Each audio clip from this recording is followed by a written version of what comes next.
اگر آدمی کوئی ڈراؤنا خواب دیکھے تو کسی کو نہ بتائے، بائیں طرف 3 دفعہ لا حول ولا قوت باللہ العلی العظیم بھی پڑھے اور تھوک دے اور کروٹ بدل کے لیٹ جائے، کسی کو کچھ نہیں ہو۔ اچھا خواب ہو تو بتایا جائے، خواب اگر ڈراؤنا ہے بتانے کی ضرورت ہی نہیں۔ میرے نکاح کو 3 سال ہو گئے لیکن ابھی تک رخصت ہی نہیں ہوئی۔ آپ بھی وہی سورۃ الرحمن 3 دفعہ پڑھ کے دعا کریں کہ یا اللہ اگر تیرے حکم سے یہ نکاح ہوا ہے اور میرے لیے خیر ہے تو رخصتی بھی ہونی چاہیے۔ تو یقین کا معنی یہ ہے کہ یہ یقین ہو کہ جو ہم مانگتے ہیں اللہ سنتے ہیں، جانتے ہیں، قادر ہیں، ہماری دعا کو پورا کر سکتے ہیں، یہ یقین۔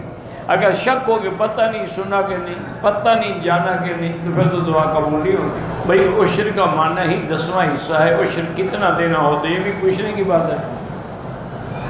عشر کا معنی ہی یہی ہے کہ جو فصل ہو اس کا 10واں حصہ۔ عشر جو ہے جو فصل سے یعنی اپنے گندم کا جو نکلے گی اس سے آپ دیں گے۔